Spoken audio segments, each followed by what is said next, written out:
Jai Hind everyone. Welcome to our academy. I hope you all are doing well with your preparation. So students, आज हम start कर रहे हैं serious 2026 के 50 most expected history questions. मैंने इस question को सीरियस के प्रीवियस ईयर पैटर्न्स और इम्पॉर्टेंट हिस्ट्री टॉपिक्स को ध्यान में रखकर प्रिपेयर किया है. और स्टूडेंट्स, एक बात याद रखिएगा आप लोग, आपको इन क्वेश्चंस में सिर्फ करेक्ट आंसर नहीं जानना है, हमें ये भी समझना है कि क्वेश्चन किस कॉन्सेप्ट से बना है, हर स्टेटमेंट का मीनिंग क्या है और ऑप्शंस को एलिमिनेट कैसे करना है. So without any further delay, let's start with our question number 1. So here is your question number 1. Please read the question thoroughly and try to give the answer in the comment section. तो हमारा पहला question क्या कह रहा है? Consider the following statement regarding इनाम गांव. Okay, तो पहला स्टेटमेंट है इसका. अब पहले तो आपने क्वेश्चन इसको पढ़ लिया. अब सबसे पहले हम जानते हैं कि इनाम गांव क्या है. सबसे पहले हम क्या जानेंगे इसमें? इसमें पहला हमें मिलता है इनाम गांव. तो ये इनाम गांव क्या है? ठीक है, इनाम गांव एक इम्पॉर्टेंट आर्कियोलॉजिकल साइट है जो महाराष्ट्र में लोकेटेड है. ये महाराष्ट्र में लोकेटेड है. ठीक है, और इसका सबसे इम्पॉर्टेंट कनेक्शन है किससे? इसका आपको कनेक्शन मिल जाएगा आपका जॉर्वे कल्चर से. इसका आपको कनेक्शन मिलेगा जॉर्वे कल्चर से. अब यहाँ अगेन एक क्वेश्चन और आता है कि ये जॉर्वे कल्चर क्या है. ठीक है, तो जॉर्वे कल्चर एक चारकोलिथिक कल्चर है. ये क्या है? एक चारकोलिथिक कल्चर है. ठीक है, चारकोलिथिक का सिंपल मीनिंग होता है, चालको मीन्स कॉपर. चालको मीन्स क्या होता है? कॉपर. और लिथिक मतलब स्टोन. यानी ऐसा आर्कियोलॉजिकल फेज यहाँ कॉपर और स्टोन दोनों का यूज मिलता है. जॉर्वे कल्चर जो था, ये जो जॉर्वे कल्चर है ये मेनली डेक्कन के रीजन में होता है. डेक्कन रीजन पर्टिकुलरली महाराष्ट्र में एसोसिएटेड थी. ठीक है, तो आपको एक सिंपल चेन याद रखनी है, जॉर्वे कल्चर, चाकोलिथिक, डेक्कन एंड महाराष्ट्र. ये समझ में आया? अब इतना समझने के बाद अब हम अपने स्टेटमेंट फर्स्ट को एनालिसिस करते हैं.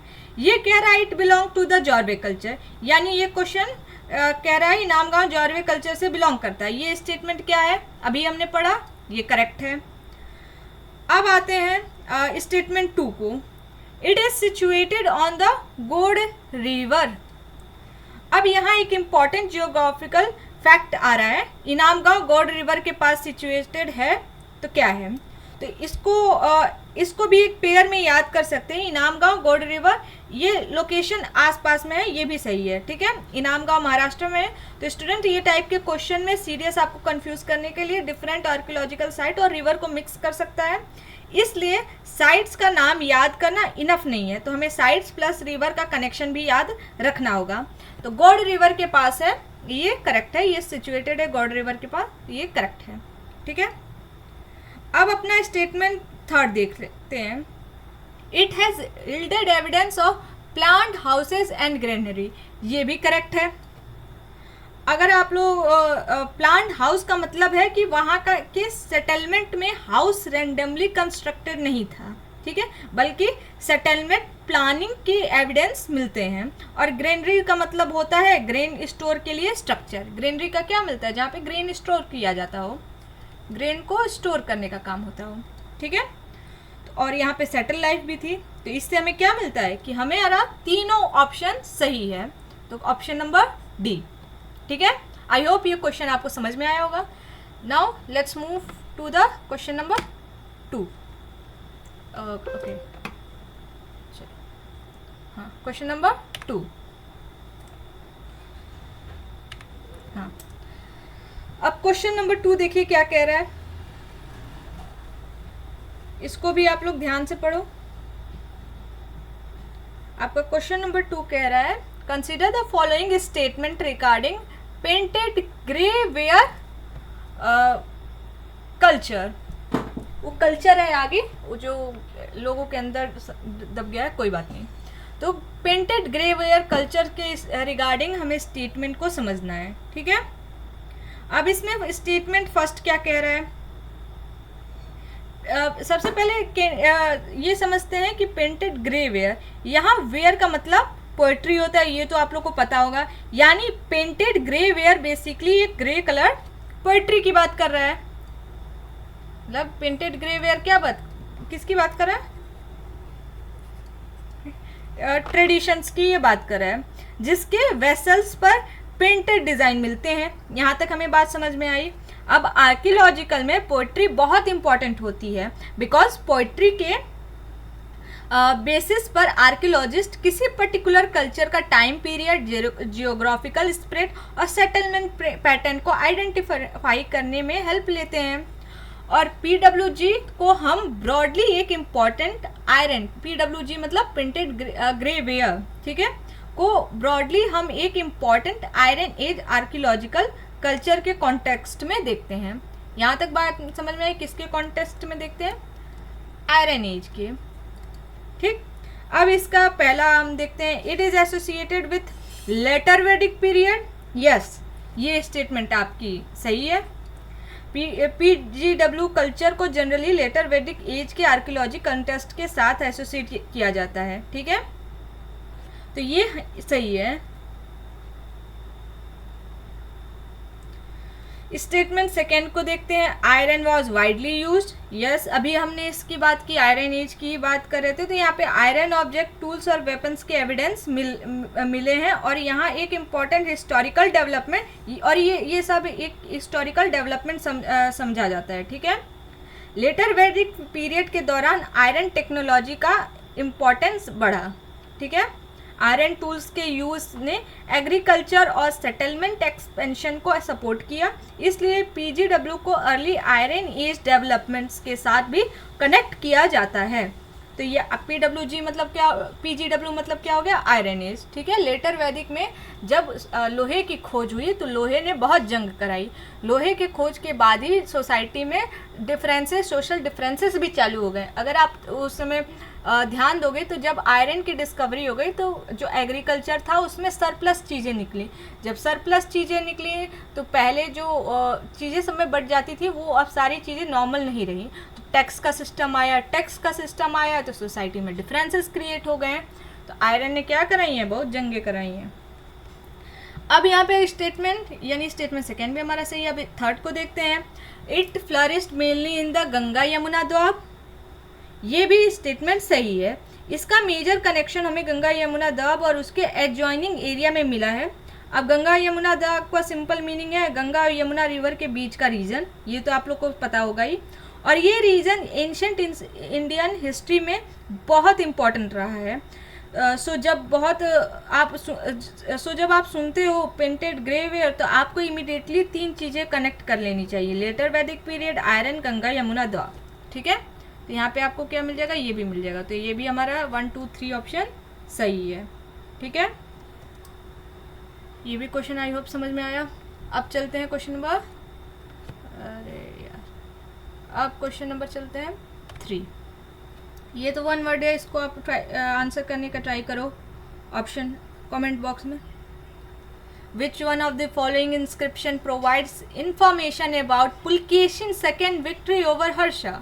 हर्षवर्धन से पुलकेशिन, जब हर्षवर्धन साउथ की तरफ एक्सपेंशन कर रहे थे और पुलकेशिन भी नॉर्थ की साइड में एक्सपेंशन कर रहे थे, तो इन दोनों लोगों का क्या हुआ था, एक युद्ध हुआ था। तो उसके बारे में ये क्वेश्चन है। तो पुलकेशिन सेकेंड का which one of the following inscription, कौन सी इंस्क्रिप्शन है जो इन्फॉर्मेशन प्रोवाइड करती है। तो पुलकेशिन सेकेंड जो थे, पुलकेशिन सेकेंड ये चालुक्य डायनेस्टी से बिलोंग करते हैं, ठीक है। और ये एक इम्पॉर्टेंट रूलर रहे हैं, ठीक है। उसका मेन सेंटर था बादामी इसलिए इस बादामी चालुक्यास के कॉन्टेक्स्ट में याद रखा जाता है। आप लोग को पता होगा बाद में चालुक्यास दो टाइप में डिवाइड हो गए थे, ठीक है। तो ये बादामी के चालुक्य हैं, एक वेंगी के होंगे, ठीक है। तो बादामी वाले हैं, लिखी दे रही हूँ, बादामी चालुक्य। चालुक्य का जब रीजन बहुत बड़ा हो गया था तो दो पार्ट में डिवाइड हो गया था, इन्होंने अपने चाचा के लड़कों को दे दिया था, बाद में उन्होंने गद्दारी कर लिया था, तो दो टाइप में चालुक्य डायनेस्टी डिवाइड हो गई थी, ठीक है। तो ये बादामी के चालुक्य थे, ये बात समझ में आई। अब हर्षा को डिफीट किया था इन्होंने, मैंने बता दिया कि हर्ष साउथ की तरह एक्सपेंस कर रहे थे और ये नॉर्थ की टाइप में एक्सपेंस कर रहे थे। तो इसमें अब हमें बताना है कौन सा ऑप्शन सही है। तो इसमें ऑप्शन होगा आपका बी, ठीक है। होल इंस्क्रिप्शन पे ये हमारा करेक्ट आंसर है। होल इंस्क्रिप्शन ये पुलकेशिन सेकेंड के साथ एसोसिएटेड है। इस इंस्क्रिप्शन को उसके कोर्ट पोइट रवि कीर्ति ने कंपोज किया। इनको पुलकेशिन के जो कोर्ट पोइट थे, क्या नाम था उनका, रवि कीर्ति ने कंपोज किया था। इसमें इनकी अचीवमेंट्स को डिस्क्रिप्शन, अचीवमेंट्स का डिस्क्रिप्शन मिलता है, ठीक है। तो ये हमारा ये भी क्वेश्चन हो गया।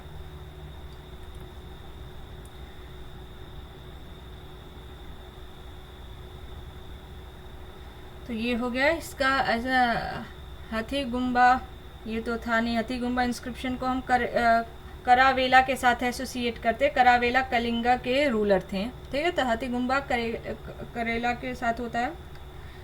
फिर आपका जूनागढ़ होता है रुद्र दमन के साथ। अगर आप लिखना चाहो तो वो भी लिख सकते हो। जो जूनागढ़ है वो रुद्र दमन के साथ कनेक्शन है इनका। और अहोल अपना इसका है, ठीक है। अब चलते हैं question number 4, sorry question number 4, ठीक है। इस टाइप के क्वेश्चन अगर आपने PYQs किए हैं, मैंने PYQs की भी एक वीडियो बनाई हुई है, उसको आप ध्यान से देखो तो आपको समझ में आएगा। अक्सर CDS में इस टाइप के क्वेश्चंस आते हैं और इस टाइप में करके वो कंफ्यूज करेंगे। ये ऐसे क्वेश्चन हो गए, क्रोनोलॉजी बेस्ड क्वेश्चन हो गए। तो हमने भी अपने मोस्ट एक्सपेक्टेड में इन सारी टाइप के फॉर्म के क्वेश्चंस को रखा हुआ है, ठीक है। क्वेश्चन नंबर 4 को पढ़िए। Consider the following pairs, work है और उनके ऑथर्स हैं। हर्ष चरित्रा बन्ना, विक्रमादित्य चरित्रा बिल्हाना, गौड़ावाहो वाकपत्ति। अब इनमें से आपको बताना है कौन सा करेक्टली मैच्ड है, ठीक है। हर्ष चरिता, चलिए डिस्कस करते हैं इसको। हर्ष चरिता बन्ना, ठीक है। हर्ष चरित्रा क्या है, तो हर्ष चरित्रा का लिटरल मीनिंग तो ऐसे ही है, हर्ष की बायोग्राफी, ठीक है। इस वर्क को बन्ना यानी बन्ना भट्ट ने, ये बन्ना का पूरा नाम था बन्ना भट्टा, ठीक है, ने कंपोज किया था।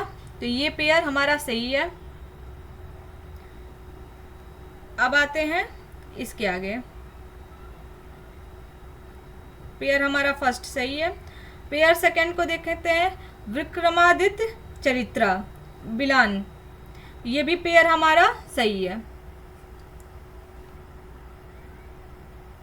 ये भी पेयर हमारा सही है। बिलान एक फेमस कश्मीरी पोएट थे, उन्होंने इसको कंपोज किया था। ये work western Chalukya ruler Vikramaditya 5th के से एसोसिएटेड है। तो ये भी हमारा पेयर सही है। पेयर सेकंड को बताओ आप लोग सही है कि नहीं। गौड़ावाहो वाकपत्ति, ये भी पेयर हमारा सही है। वाकपत्ति गौड़ावाहो, ये एक गौड़ावाहा भी इसको कहते हैं। ये एक प्राकृतिक वर्क है,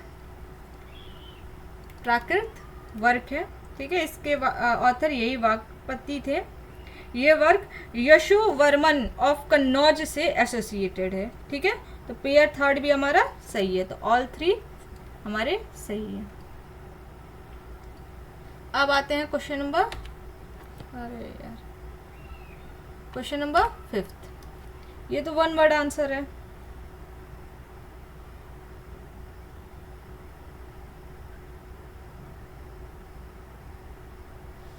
इसको क्वेश्चन पढ़ो आप लोग।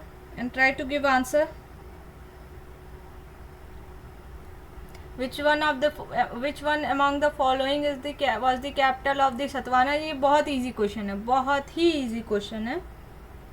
Please try to answer it. Satavahanas कौन थे? तो सतवाहना एंशिएंट हिस्ट्री में एक बहुत इंपॉर्टेंट डायनेस्टी आती है. इनका political influence mainly Deccan region में था. और जब भी आप सतवाहना पढ़ते हो तो आपको कुछ इंपॉर्टेंट कीवर्ड इमीडिएटली याद हो जाने चाहिए. ठीक है, जब भी सतवाहना को आप पढ़ो कुछ कीवर्ड्स से ही हमें सारी चीज़ें याद होती हैं. तो बिकॉज ये कीवर्ड्स हमें इजी बना देते हैं, तो इनको याद कर लेना. एक डेक्कन प्लस पैथन या पैथन ही कर लो. ठीक है, फिर गौतमी पुत्र सतकर्णी.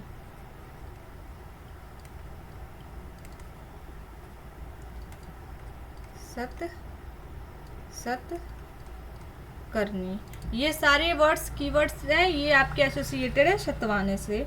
ठीक है, अब इसका ऑप्शन कौन सा सही होगा? तो इसका ऑप्शन सही होगा फर्स्ट, पैथन. ठीक, तो पैथन जो था वो कैपिटल था सतवाहनास का. ठीक है, आई होप अमरावती तो होगी नहीं भाई, सैंपल सी लग रही है अमरावती होगी नहीं. तक्षशिला तो भाई मगध कहाँ चला गया. उज्जैन तो बिल्कुल ही नहीं है. उज्जैन कहाँ है, ये कहाँ है. ठीक है, अब आते हैं हम क्वेश्चन नंबर 6 पे. क्वेश्चन नंबर 6 को आप लोग आंसर करने का ट्राई करो. क्वेश्चन पढ़ो ध्यान से और इसको आंसर करने का ट्राई करिए आप लोग. Consider the following statement regarding Nalanda university. Nalanda university के रिगार्डिंग हमें बताना है. तो सबसे पहले नालंदा क्या था? तो नालंदा एंशिएंट इंडिया का एक इम्पॉर्टेंट और famous Buddhist centre of learning था. यह प्रेजेंट डे बिहार में लोकेटेड है. नालंदा अभी प्रेजेंट डे कहाँ है? बिहार में. ठीक है, नालंदा सिर्फ एक नॉर्मल मोनेस्ट्री नहीं थी. यहाँ डिफरेंट सब्जेक्ट और बुद्धिस्ट फिलॉसफी की हायर लर्निंग होती थी और डिफरेंट रीजन से स्टूडेंट्स और स्कॉलर्स यहाँ आते थे. इसलिए नालंदा को ancient India's greatest centre of learning में कोट किया जाता है. ठीक है, अब इसको देखो. First statement, it flourish during the Gupta period. Of course ये एकदम सही है. नालंदा का डेवलपमेंट और इंस्टीट्यूशनल ग्रोथ गुप्ता पीरियड में हुआ, स्पेशली कुमार गुप्त. यहाँ पे अगर नालंदा और गुप्ता आएगा तो इसमें नाम आप याद करना. कुमार गुप्त के पीरियड में ज़्यादा इसमें डेवलपमेंट हुआ. ठीक है, इसका स्ट्रॉन्ग एसोसिएशन मिलता है कुमार गुप्त के यहाँ से. ठीक है, तो ये स्टेटमेंट हमारी सही है. सेकेंड देखते हैं, Kumar Gupta one is regarded as its founder. Yes, अभी हमने वही बात की. उसके बाद देखते हैं स्टेटमेंट सही लास्ट, शिंगजोंग स्टडीड हियर. यस, ये शिंगजोंग जो जिन्हें हम इन्हीं का एक और नाम है ह्यूंग. ये बस कंफ्यूज करने के लिए ये वाला नाम दे दिया है. इनको ह्यूंग के नाम से सभी जानते हैं. ये एक चाइनीज बुद्धिस्ट ट्रेवलर थे, स्कॉलर्स थे. ठीक, वो इंडिया में बुद्धिस्ट लर्निंग और इम्पॉर्टेंट प्लेसेस को स्टडी करने के लिए आए थे और उन्होंने नालंदा में स्टडी किया था. ठीक है, तो ये हमारा क्या है, तीनों स्टेटमेंट सही है. अब आते हैं क्वेश्चन 7 पे. The famous Saptanga theory of state was propounded in. Saptanga theory बताओ आप लोग. Try to give answer in the comment box. देखो सप्तांग नाम में ही पता चल रहा है 7, तो सप्त मतलब 7. ठीक है, सप्तांग थ्योरी स्टेट ऑफ 7 लिम्स की बात कर. सप्तांग थ्योरी मतलब स्टेट ऑफ 7 लिम्स.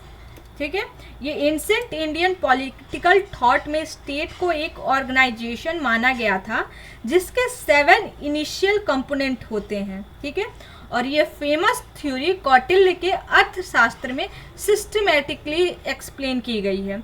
इसलिए इसका आंसर हमें ऑलरेडी मैं बताया चुकी हूँ क्या होगा, अर्थशास्त्र. ठीक है। महाभारत आप एलिमिनेट भी कर सकते थे, महाभारत मनुस्मृति में होगा, ये सुक्रांति में होगा ही नहीं, ठीक है, बस कंफ्यूजन के लिए था। चलो, तो ये क्वेश्चन भी हमारा हो गया। अब आते हैं क्वेश्चन नंबर 8 में।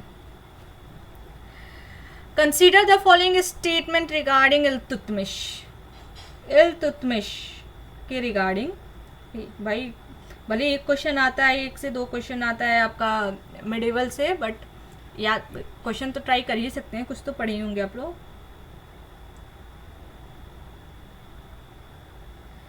तो सबसे पहले इल्तुतमिश को हम दिल्ली के सल्तनत के अर्ली रूलर में स्टडी करते हैं, ये तो पता होगा। ये स्लेव डायनेस्टी से थे। इल्तुतमिश क्या थे अपने? स्लेव डायनेस्टी, स्लेव डायनेस्टी या ममलुक डायनेस्टी के सुल्तान थे। इल्तुतमिश को पर्टिकुलरली इम्पॉर्टेंट माना जाता है बिकॉज उसने दिल्ली सल्तनत को कंसोलिडेट और स्ट्रेंथन किया था, ठीक है। इसलिए इल्तुतमिश को याद करते वक्त आपको 3 ब्रॉड एरिया याद रखने हैं। क्वाइनेज, जब भी इल्तुतमिश का नाम आ जाए तो इनके लिए भी 3 कीवर्ड्स आप हमेशा याद रखना। एक होता है क्वाइनेज, CO है। फिर आप याद करना Qutub Minar, and then Abbasid caliph, ठीक। ही इंट्रोड्यूस द सिल्वर टंका। यस, इल्तुतमिश को दिल्ली सल्तनत में सिल्वर टंका और कॉपर जीतल जैसे स्टैंडर्ड कॉइन के लिए सिस्टमैटिक इंट्रोडक्शन इस्टेब्लिशमेंट के लिए इम्पोर्टेंस माना जाता है। अब टंका को सिंपल लैंग्वेज में आप सिल्वर कॉइन समझ लो, ठीक है। तो कॉइनेज मैंने अभी यहाँ पे 3 स्टेटमेंट दिए थे, तो उसमें एक था, तो ये सही है, ठीक है, सिल्वर टंका। ही completed the Qutub Minar. Yes, अक्सर लोग समझते हैं कुतुब मीनार को कुतुबुद्दीन ऐबक ने बनाया था, बस ये स्टोरी थोड़ी डिफरेंट है। कुतुबुद्दीन ऐबक ने कुतुब मीनार का कंस्ट्रक्शन स्टार्ट करवाया था। कुतुब मीनार का कंस्ट्रक्शन स्टार्ट किया था किसने? कुतुबुद्दीन ऐबक ने, ठीक है। इल्तुतमिश ने इसे कंप्लीट कराया था, ठीक है। तो ये स्टेटमेंट आप लोग याद रखना, ये भी हमारा सेकेंड स्टेटमेंट भी यानी सही है। अब आते हैं third. He obtain the investor from the Abbasid caliph. ये भी सही है। इन्वेस्टर का सिंपल वर्ड में इन्वेस्टर का मतलब है फॉर्मल रिकॉग्निशन या legitimacy, form of Abbas caliph. Iltutmish ने अब्बासिद कैलिफ से फॉर्मल रिकॉग्निशन ऑब्टेन की। ये उसकी पॉलिटिकल क्या बोलते हैं, लेजिटमेसी को स्ट्रेंथन करता है, ठीक है। तो ये भी क्वेश्चन सही है, ये भी थर्ड भी सही है, यानी इसका स्टेटमेंट क्या होगा? 1, 2 and 3, ठीक, समझ में आया। इनसे उन्होंने एक फॉर्मल रिकॉग्निशन ली थी। कुतुब मीनार को इसने कंप्लीट कराया था। सिल्वर टंका यानी कॉइनेज सिस्टम को इसने सिस्टमेटिकली इस्टेब्लिश किया था, ठीक। तो हमारा ये क्वेश्चन भी कंप्लीट होता है। Now come to the question number 8, 9। ये तो 1 वर्ड है भाई, इसको तो फटाक से, ये तो अगर आप लोग नहीं किए तो मतलब क्या ही पढ़ा है अपने मॉडर्न हिस्ट्री में। Which one of the following newspaper was edited by बाल गंगाधर तिलक? Edited. तो देखो, सबसे पहले बाल गंगाधर तिलक जी को हम जानते हैं इंडियन नेशनल मूवमेंट के एक्सट्रीमिस्ट फेज के इम्पोर्टेंट लीडर में स्टडी किया जाता है। तो ये बाल गंगाधर तिलक जी किस में आते हैं? एक्सट्रीमिस्ट में। मॉडरेस्ट और एक्सट्रीमिस्ट 2 फेज थी, तो ये एक्सट्रीमिस्ट साइड में आते हैं। इन्हीं का फेमस स्टेटमेंट है, Swaraj is my birthright and I shall have it. Tilak ji ने पॉलिटिकल अवेकनिंग के लिए न्यूज़पेपर का भी एक्सटेंसिवली यूज़ किया, और उनके साथ 2 न्यूज़पेपर्स पर्टिकुलरली इम्पॉर्टेंट थे, एक केसरी और था द मराठा, ठीक है। यहाँ हमारा क्वेश्चन में केसरी दिया हुआ है, तो हमारा क्या ऑप्शन होगा? तिलक जी से एसोसिएटेड, केसरी। दो तिलक जी से जब भी न्यूज़पेपर का है तो या तो केसरी पूछता है या पूछता है द मराठा। ठीक है, अब आते हैं, इसका तो वन वर्ड का ही आंसर था, इसमें कुछ सोचने वाली बात ही नहीं थी। अब आते हैं नेक्स्ट। अच्छा, ये बताते जाइए आप लोग, इससे पहले हम लोग नेक्स्ट क्वेश्चन, वंदे मातरम किसने किया था यहाँ पे, ताकि आप लोग का रिवीजन हो जाए। वंदे मातरम आपका होता है और बिंदो जी से, ठीक है। केसरी तिलक जी से। न्यू इंडिया, न्यू इंडिया के साथ जुड़ती हैं आपकी एनी बेसेंट, एनी बेसेंट,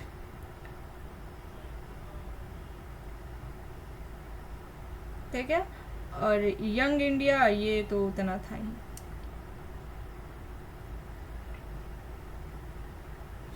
आगे चलते हैं। अब क्वेश्चन नंबर 10, इसको ऑप्शन थोड़ा मैं नीचे भी कर दूंगी, चलो इतना पे कर दे रही हूँ।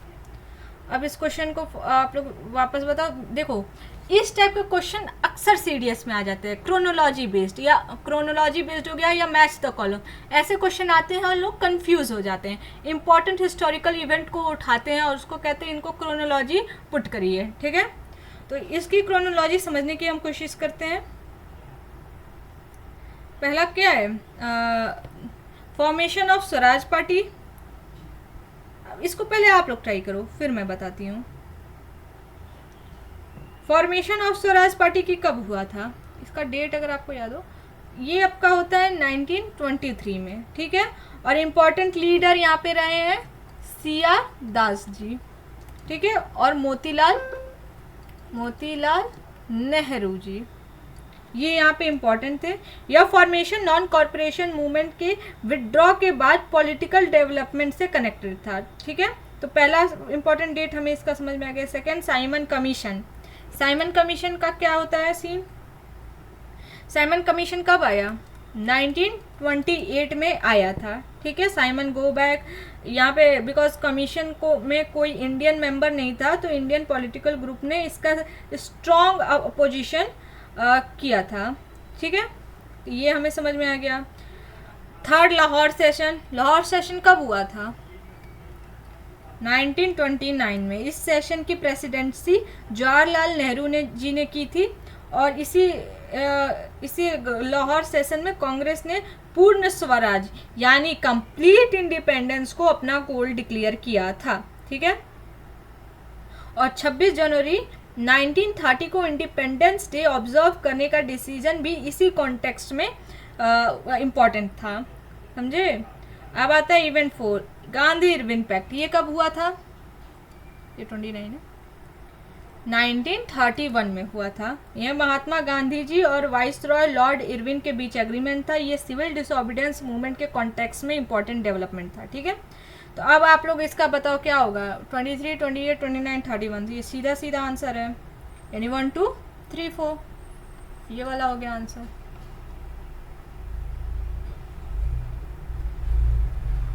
अब आते हैं क्वेश्चन 11 पे। ये अगेन जॉर्वे कल्चर से रिलेटेड आ गया। फिर इस क्वेश्चन को ध्यान से पढ़िए and try to give answer. इसको थोड़ा सा ऐसे कर दूंगी, आप लोग आंसर करो, ये पढ़ो, तो उसके बाद मैं 1 सेकंड में नीचे कर दूंगी इसको, ताकि आप लोग ऑप्शन भी देख पाओ, ठीक है। जॉर्वे कल्चर मैंने बता दिया, एक चारकोलिथिक कल्चर था। इसका नाम जॉर्वे महाराष्ट्र के एक आर्कियोलॉजिकल साइट से ड्राइव किया गया है। यह mainly Deccan region, particularly present day Maharashtra से एसोसिएटेड है। और इसके इम्पोर्टेंट साइट हो गई नाम गाँव, दमबार्द और जॉर्वे, ठीक है। पहला स्टेटमेंट करता है the people generally buried adults beneath the floor of their houses. ये स्टेटमेंट करेक्ट है, ये स्टेटमेंट करेक्ट है। जॉर्वे कल्चर के बरियल प्रैक्टिस में हाउस फ्लोर के नीचे बरियल्स का एविडेंस मिलता है। बहुत खतरनाक लोग थे। Inamgaon is regarded as one of the largest settlement of this culture. Yes, Jorwe culture का एक इम्पोर्टेंट सेटलमेंट है, ठीक है। अब आता है the economic was entirely dependent on agriculture with no evidence of hunting. यहाँ पे आप ट्रैप हो जाओगे, ठीक है, बिकॉज यहाँ वर्ड क्या यूज हो गया है, इंटायरली, विच इज नो। ये स्टेटमेंट इनकरेक्ट है। जॉर्वे कल्चर के लोग एग्रीकल्चर करते थे, लेकिन उनकी इकोनॉमी सिर्फ एग्रीकल्चर पे डिपेंडेंट नहीं थी। एविडेंस से हंटिंग और अदर सब्सिस्टेंस एक्टिविटीज़ का भी इंडिकेशन मिलता है, ठीक है। तो यहाँ पे हमारा क्या ऑप्शन बनेगा बताओ, 1 और 2 ऑप्शन बनेगा, 1 और 2, ये वाला ऑप्शन नंबर 1, ठीक। अब आते हैं क्वेश्चन नंबर 12। इसका आप लोग try to give answer it. Consider the following statements. The Bhabru edict is address to the Buddhist Sangha, the रुद्र Rummindei pillar inscription, the major rock edict. इसका आंसर करने की आप ट्राई करो, ट्राई टू आंसर इट।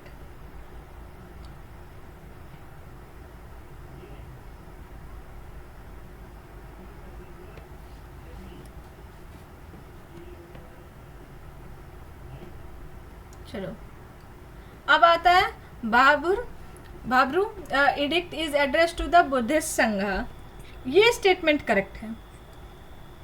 इस इंस्क्रिप्शन में अशोका बुद्धिस्ट टीचिंग के प्रति अपनी रिस्पेक्ट और कमिटमेंट एक्सप्रेस करते हैं, और इम्पॉर्टेंटली ये बुद्धिस्ट संघा को एड्रेस किया गया था, तो ये सही है, ठीक है। अब है Rummindei pillar inscription. Rummindei pillar inscription record Ashoka visit to Buddha's birthplace, yes. Lumbini को बुद्धिस्ट ट्रेडिशन में गौतम बुद्ध का बर्थ प्लेस माना जाता है, ठीक है। अशोका ने लुम्बिनी विजिट किया था, और इसी विजिट को रुमिंदी पिलर इंस्क्रिप्शन रिकॉर्ड करता है, ठीक है। अब आता है third. The major rock edict contain detailed account of the Kalinga war. No no no no, big no. Ashoka की कलिंग वॉर के बारे में सबसे इम्पॉर्टेंट एविडेंस मिलता है मेजर रॉक एडिक्ट, किसमें, major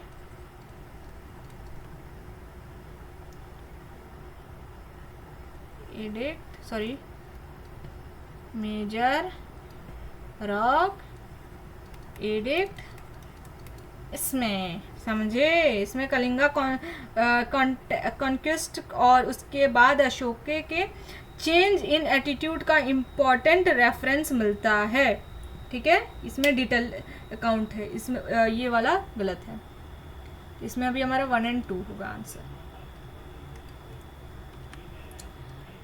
again question number 13।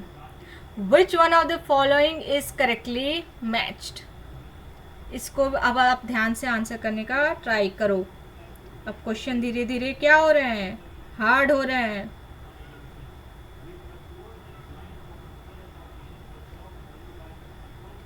Not correctly matched है, ध्यान दीजिएगा, नॉट करेक्टली मैच्ड है। ऑप्शन 1 को देखते हैं। मुद्रा रक्षा, विशाखा दत्ता। मुद्रा रक्षा एक famous Sanskrit historical political drama है। इसके ऑथर विशाखा दत्ता हैं। यह वर्क पर्टिकुलरली चंद्रगुप्त मौर्य के राइज और चाणक्य की पॉलिटिकल स्ट्रेटजी से एसोसिएटेड है। तो ये बात आप लोग याद रखना, इसलिए मैं सारे ऑप्शन को एक्सप्लेन भी कर दे रही हूँ कि अगर आप लोग को नहीं भी पता है तो आप लोग यहाँ से भी डायरेक्ट नोट्स बना सकते हैं। अब आता है ऑप्शन 2, बुद्ध चरित्रा अश्वघोष। तो ये भी ऑप्शन क्या है, सही है। बुद्ध चरित्र ये गौतम बुद्ध के लाइफ पर based important Buddhist Sanskrit work है, तो ये भी आप ध्यान देना। ऑप्शन सी, हर्ष चरित्रा बन्ना दत्त। अभी ये हमने कुछ देर पहले ही एक क्वेश्चन में इसको किया है कि बन्ना दत्त ने ही क्या की थी, जिनको बन्ना भी लिखा गया था, बन्ना भट्टा, इनको बन्ना भी लिखा गया था, हर्ष चरित्रा में काम किया है। अब आते हैं लास्ट। अब ये बताओ ये सही है कि नहीं। मल्ला विंगी मित्रा जो है उसको भावाभूति ने किया है या नहीं, तो ये है नो, नहीं किया है। तो यहाँ पे आपका फाइनल आंसर बनता है डी। सॉरी, इसका ऑप्शन हमने नहीं लाया है क्या, सॉरी इसका ऑप्शन नहीं आया है, मतलब इसका ऑप्शन आप लोग ऐसे ही बना लो, यहाँ पे ऑप्शन आना छूट गया शायद। इसका ऑप्शन होगा ए बी एंड सी, ठीक है, डी नहीं होगा। तो सॉरी सॉरी, ऑप्शन तो सही है, ओहो मेरे से ही गलती हो गई। इसमें हमें क्या बताना था, सॉरी इसमें हमें बताना था कि which one of the following is not correctly match. तो नॉट करेक्टली मैच ये लास्ट वाला है, इसका ऑप्शन क्या बनेगा, डी। मेरे को लगा हो जाता है भाई, लगातार ऐसे ही पढ़ा रहे हैं, थोड़ा दिमाग खराब हो जाता है। चलो अब फटाफट क्वेश्चन नंबर 14 को सॉल्व करिए आप लोग। सारे क्वेश्चन हम करके जाएंगे, सारे 50 के 50 क्वेश्चन हम इसी वीडियो में करेंगे, ताकि आपको ब्रॉडली, अगर आपने मतलब उतने अच्छे से नहीं भी पढ़ा हिस्ट्री, तो इससे आप पूरे चीज़ों को कंसोलिडेट कर सकें। हालांकि उतना नहीं हो पाएगा, बट जितने क्वेश्चंस आपके सामने हैं ये सारे PYQs को देखकर, उनको एनालिसिस कर कर, डीप एनालिसिस कर कर, कौन कौन से इम्पॉर्टेंट टॉपिक्स हैं, कहाँ से क्वेश्चन ज़्यादा आ रहे हैं, कहाँ से आपका ROI ज़्यादा है, यानी रेट ऑफ इंटरेस्ट ज़्यादा है, उन टॉपिक्स को देखते हुए, पैटर्न को देखते हुए बनाया गया है। ठीक है, तो अब इस क्वेश्चन को आप ट्राई करो। Question number 14, Consider the following officials: Smaharta, Sanidatta, Pradeshta, Shitaadaksha. Which of the above were directly associated with the revenue administration? देखो वर्ड्स पूछता है सीरियस में, कोई भी वर्ड उठा लेगा एंशंट का, जिससे पूछेगा इसका मतलब क्या है। ये अब वही मतलब पूछ रहा है कि आपका रेवेन्यू एडमिनिस्ट्रेशन से क्या क्या कनेक्शन है, किसका किसका। ठीक है, अब इसका देखते हैं। जो स्माहर्ता था, ये मौर्यन एडमिनिस्ट्रेशन में, मौर्यन एडमिनिस्ट्रेशन में बहुत ही इंपॉर्टेंट रेवेन्यू ऑफिसर को कहा जाता था। ठीक है, तो ये तो एसोसिएटेड थे रेवेन्यू से। स्टेटमेंट सेकेंड को देखे, सानी दत्ता, सानी दत्ता का ब्रॉडली मतलब होता है ट्रेजरी और स्टोरेज। ठीक है, इसका होता है आपका ट्रेजरी एंड स्टोरेज। ये भी एडमिनिस्ट्रेशन से एसोसिएट किया जाता है, यानी ये भी क्या है, रेवेन्यू वगैरह से एसोसिएटेड है, यानी ट्रेजरी आ गया। ट्रेजरी मेन इंपॉर्टेंट वर्ड याद रखना इसका। अब आता है प्रदेशता। प्रदेशता ये रोल जुडिशियल का था, ये जुडिशियल इसका होता है, जुडिशियल या एडमिनिस्ट्रेटिव सुपरविजन से एसोसिएटेड है। ठीक है, तो ये आपका रेवेन्यू से कनेक्शन नहीं है। अब आता है लास्ट, सीता दीक्षा। इसमें नाम को देखो, सीता अधिक्षा। सीता यानी स्टेट ओन्ड एग्रीकल्चर लैंड से एसोसिएटेड से रिलेटेड कॉन्सेप्ट है, यानी सीता दक्षा का role agriculture and cultivation of crown या स्टेट लैंड से होता है। तो ये क्या हो गया, ये एग्री से रिलेटेड हो गया है, या एग्री लैंड से रिलेटेड हो गया। ठीक है, तो इसमें कौन सा होगा सही, 1 और 2 ओनली। ठीक है, तो देखो आपने क्वेश्चन एक सॉल्व किया, लेकिन सारे चारों का आपको मतलब पता हो गया। तो इसी तरह हम आगे के क्वेश्चंस करते जाएंगे। Question number 15, consider the following pairs. Temples है डायनेस्टी, किस डायनेस्टी में कौन से टेम्पल बने हैं। अब इसको आप करो, अब बताओ।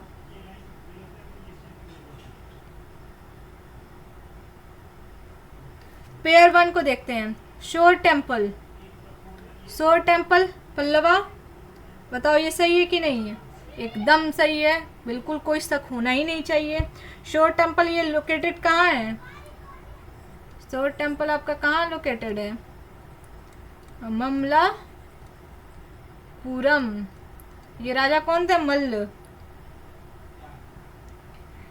और ममलापुरम को स्ट्रांगली एसोसिएटेड करना है तो ये किससे होगा? आपका Pallava dynasty, Pallava ruler Narasimha Varma second, जिनको ऑल्सो हम राजा सिम्हा के रीजन से शोर टेम्पल एसोसिएट होता है, तो ये पेयर एकदम सही है। सेकेंड टेम्पल आता है कैलाशनाथा।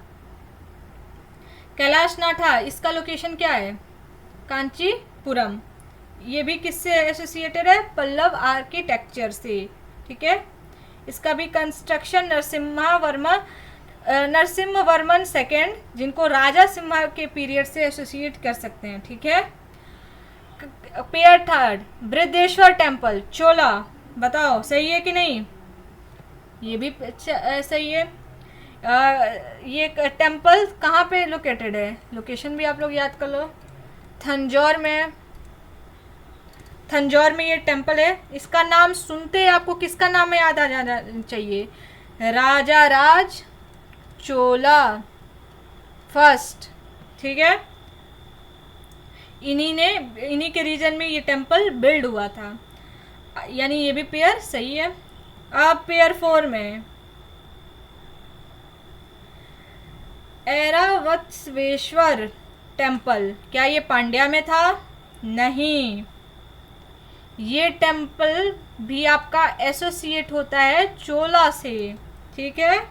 इसका ये लोकेटेड है आपका दारासुरम में, ठीक है। और इसको बनवाया था राजा राज चोला सेकेंड ने।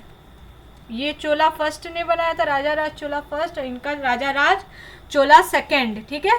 बृहदेश्वर राजा राज चोला फर्स्ट, चोला डायनेस्टी से रिलेटेड है, और ऐरावतस्वेश्वर टेम्पल राजा राज चोला सेकेंड, ठीक है। तो हमारा कितना पेयर सही था? 1 2 3, यानी 1 2 3। समझ में आया? आगे चलते हैं। Consider the following statements regarding Alauddin Khilji. अब अलाउद्दीन खिलजी से एसोसिएटेड, ये बीच बीच में मैंने मेडिवल का डाल दिया है ताकि आप लोग का भी बीपी बढ़ता रहे, और अगर आपने बहुत पढ़ा है तो थोड़ा नॉर्मल भी हो जाए, ठीक है। Consider the following statement regarding Alauddin Khilji. He abolished the Iqta system, he introduced market regulation, he maintained a large standing army. अब स्टेटमेंट फर्स्ट को देखते हैं। इक्ता सिस्टम को कम्प्लीटली अबॉलिश नहीं किया गया था। इक्ता सिस्टम दिल्ली सल्तनत की एडमिनिस्ट्रेटिव एंड रेवेन्यू सिस्टम का इम्पॉर्टेंट पार्ट था, ठीक है। अलाउद्दीन ने सिस्टम पर ग्रेटर कंट्रोल इस्टेब्लिश किया और रेवेन्यू एडमिनिस्ट्रेशन को स्ट्रेंथन किया, लेकिन ये कहना कि उसने इक्ता को पूरी तरीके से अबॉलिश कर दिया था, ये गलत है। तो ये जो पहला स्टेटमेंट है यही हमारा गलत हो गया। He introduce market regulation, yes, Alauddin का एक फेमस रिफॉर्म में आता है market control system, market control system, ठीक है। इसमें क्या था? डिफरेंट मार्केट में डिफरेंट कमोडिटीज के प्राइस फिक्स किए गए थे, for example food, grain, cloth, horses, cattle, slaves, ठीक है। तो ये स्टेटमेंट क्या है हमारा? सही है। और he maintain a large standing army, yes, Alauddin Khilji को कंटिन्यूसली मंगोल इन्वेजन का थ्रेट फेस करना पड़ता था, इसलिए उसने लार्ज स्टैंडिंग आर्मी मेंटेन की थी, ठीक है। किसका थ्रेट था? मंगोल थ्रेट बार बार इसको होता था, तो इसकी लार्ज स्टैंडिंग आर्मी थी। तो हमारा ये भी स्टेटमेंट सही है। तो क्या हमारा है? बस 2 3, ये यहाँ पे दिख भी रहा है, थोड़ा सा ऊपर कर दे रहे हैं।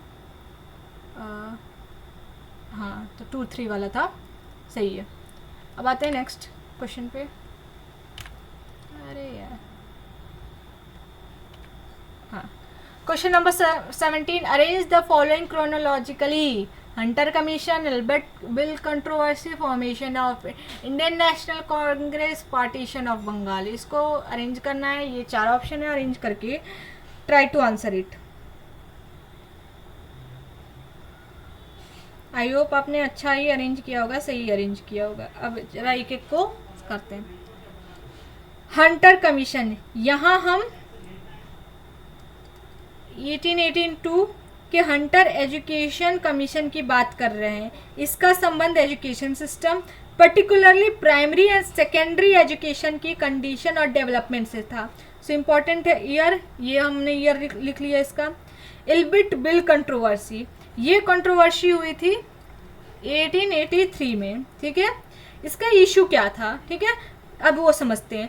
ब्रिटिश इंडिया में एक प्रपोजल था जिसके अंडर इंडियन जजेस को यूरोपियन ब्रिटिश सब्जेक्ट्स के केस सुनने की ग्रेटर जुडिशियल अथॉरिटी मिल सकती थी। इसका यूरोपियन कम्युनिटी ने स्ट्रॉन्ग अपोजिशन किया, ठीक है। इसी अपोजिशन की वजह से इल्बिट बिल कंट्रोवर्सी 1883। सो अब हमारे पास 1882, 1883 यानी हंटर बिल कमीशन, और ये मिल गया। अब आता है formation of Indian National Congress, कब हुआ था? 1885 में हुआ था। 4 मत लिख देना कि इसके पहले भी लाइन से था तो ये भी लाइन से होगा। 4 नहीं था, 5 है, ठीक है। और इसका फर्स्ट सेशन हुआ था बॉम्बे में, ये भी लिख लो। फर्स्ट सेशन कहाँ हुआ था? बॉम्बे में, ठीक है। और इसके फर्स्ट प्रेसिडेंट कौन थे? फर्स्ट प्रेसिडेंट कौन थे? WC बनर्जी, ठीक है, ये याद हो गया। अब आता है पार्टीशन ऑफ बंगाल, कब हुआ था? 1905 में हुआ था। लॉर्ड कर्जन के वाइस रॉयल्टी के पीरियड में बंगाल का पार्टीशन किया गया था। इसके against wide spread nationalist reaction हुआ था। स्वदेशी मूवमेंट स्ट्रांगली इमर्ज हुआ। तो ये आपका हो गया। तो अब बताओ कौन सा सही है? 1 2 3 4 हैं, यही सही है। चलो अब आते हैं क्वेश्चन नंबर 17 हो गया। अब आता है question number 18। Consider the following statement. अब इन फॉलोइंग स्टेटमेंट्स को देखिए, जितने स्टेटमेंट्स दिए हैं, और try to answer it. I hope आपको मज़ा आ रहा है और समझ में आ रहा है क्वेश्चंस, किस तरह के, किस पैटर्न के क्वेश्चंस आते हैं। इसके पहले PYQ वाली भी वीडियो, उसको भी आप लोग गो थ्रू हो सकते हैं, जिसमें सारी PYQs मैंने हिस्ट्री की कवर की हुई हैं फ्रॉम लास्ट 6 to 7 ईयर्स। चलो, government of India act 1919 introduce dyarchy in the province, ये करेक्ट है। डायरार्की मतलब होता है डुअल रूल। डायरार्की मतलब क्या होता है? डुअल रूल, ठीक है। यानी प्रोविंशियल एडमिनिस्ट्रेशन के सब्जेक्ट को ब्रॉडली 2 कैटेगरी में डिवाइड किया गया, रिजर्व्ड सब्जेक्ट और ट्रांसफर्ड सब्जेक्ट। 2 जगह इसको डिवाइड कर दिया गया था। एक था रिजर्व्ड सब्जेक्ट और एक था ट्रांसफर्ड सब्जेक्ट, ठीक है। इनको रिजर्व सब्जेक्ट में क्या था? इनको गवर्नर और उनके एग्जीक्यूटिव ऑफिशियल कंट्रोल करते थे, और ट्रांसफर्स में इनको इंडियन मिनिस्टर हैंडल करते थे, जो लेजिस्लेचर के प्रति रिस्पॉन्सिबल होते थे। सो एडमिनिस्ट्रेशन में मेनली ये ऐसे इन्होंने किया था।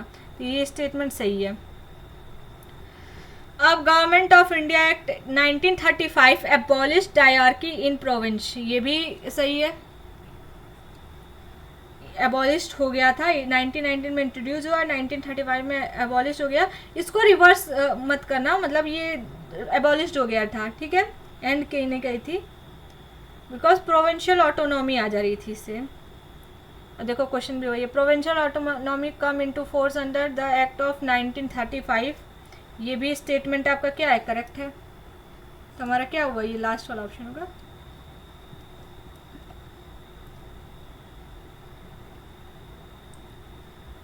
अब आते हैं question 19। Consider the following statement regarding Ajanta paintings. ध्यान से पढ़िए and try to answer it. ऐसा नहीं कि बस वीडियो आप देख रहे हो, इससे नोट्स भी बनाओ, पेन पेपर ले के बैठो, ठीक है, ताकि आपका अगर नहीं भी कवर है कुछ टॉपिक्स तो प्राउडली एस्पेक्ट में कवर हो सके। क्वेश्चन 19 को आप करो solve. Most painting belong to the Mauryan phase, Mahayana phase, sorry Mauryan शोका की इनकी बात ही अलग है, एक बार पढ़ लो बार बार आता है। यस, ये सही है। अजंता केव की डेवलपमेंट को ब्रॉडली डिफरेंट फेजेस में समझा जाता है। अर्ली फेज में हीनयान थेरावाड़ा ट्रेडिशन का इन्फ्लुएंस था, but later period particularly Vakataka period में अजंता पेंटिंग एक्टिविटी का मेजर फ्लरिश्ड हुआ, जो महायान बुद्धिज्म से स्ट्रांगली एसोसिएटेड है। ठीक है। Second, Jataka stories are extensively depicted. Yes, क्यों नहीं होगी? बुद्धा के प्रीवियस बर्थ की स्टोरीज हैं। जातका स्टोरी में क्या होता है? जातका क्या था? बुद्धा के प्रीवियस बर्थ की स्टोरीज हैं। ठीक है, ये भी सही है। Statement last, the painting were executed entirely using the fresco technique. नहीं, अजंता पेंटिंग को सिंपली फ्रेस्को टेक्निक कह देना टेक्निकली करेक्ट नहीं है। अजंता पेंटिंग का जनरली एसोसिएटेड होता है आपका fresco secco tempera type technique rather than true fresco. ठीक है, where pigment is applied on wet plaster. Okay, तो ये स्टेटमेंट तो हमारा क्या हो जाएगा? 1 and 2, 1 and 2 only. Question 19 complete होता है। अब आते हैं हम question 20। Consider the following pair. Historical sources एक साइड है और उनके बगल में क्या है? Mauryan information provided. किस हिस्टोरिकल में क्या है? तो ये तो हो जाएगा पहला ऑप्शन। तो वैसे ही आंख बंद करके भी आप करोगे तो आंख बंद करके कैसे? हाँ, कर ही लोगे। छोड़ो, बताओ पहला पेयर क्या है? अर्थशास्त्र, मौर्यन एडमिनिस्ट्रेशन से रिलेटेड है। तो हाँ भाई, इसमें बिल्कुल अगर कोई ये वाला ऑप्शन गलत कर दिया तो बता रहे हैं हम, अटैक आ जाएगा, हमको बर्दाश्त नहीं कर पाएंगे ये बात। ठीक है, अब आते हैं इंडिका। इंडिका को क्या गुप्ता एडमिनिस्ट्रेशन से है? नहीं भाई, इंडिका के ऑथर मेगास्थनीज हैं। इंडिका के ऑथर कौन रहे हैं? मेगास्थनीज। अगर आपका थोड़ा सा भी बचपन अच्छे से गुजरा होगा तो आपको पता होगा। मेगास्थनीज एक ग्रीक एम्बेसडर था जो चंद्रगुप्त मौर्य के कोर्ट से एसोसिएटेड था। ठीक है, यहाँ ट्रैप नहीं होइएगा। अब आता है प्रयाग प्रशस्ति समुद्रगुप्त। यस, प्रयाग प्रशस्ति समुद्रगुप्त। हर्षचरिता हर्षवर्धन, ये सही है। तो आपका क्या सही हुआ? First, third and fourth. Yes, ये वाला ऑप्शन सही है। अब आता है question 21। Consider the following statement regarding the आहार बानस कल्चर। आहार बानस कल्चर ये भी चारकोलिथिक कल्चर है। अब इससे आप इसको आंसर करने की कोशिश करो।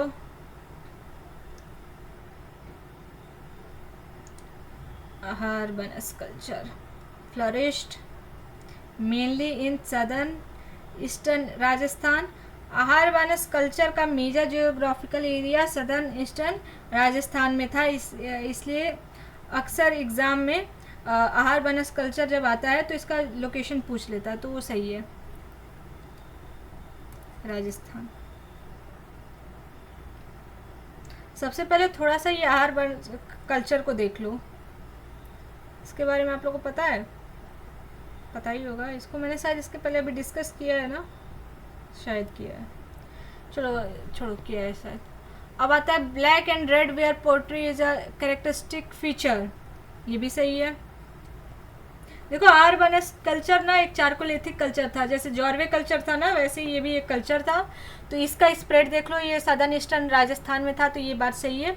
इनकी फीचर है black and red ware poetry. जैसे उसमें हम लोग याद कर रहे थे ना वो गॉड रिवर वगैरह, जिससे एक वर्ड में हमें उस जॉर्वे का पता चल जाता है। वैसे ही इसका आप लोग ये देख लो, सदर्न ईस्टर्न राजस्थान में black and red ware poetry इनसे एसोसिएटेड है। ठीक है, अब आता है कॉपर मेटालर्ज। ये भी सही है, कॉपर। बिकॉज अभी मैंने बोला, देखो ये थोड़ा सा कंफ्यूज करने के लिए दिया है कॉपर वर्ड। ठीक, आहार बानस मैंने क्या कहा? किस टाइम का ये कल्चर है?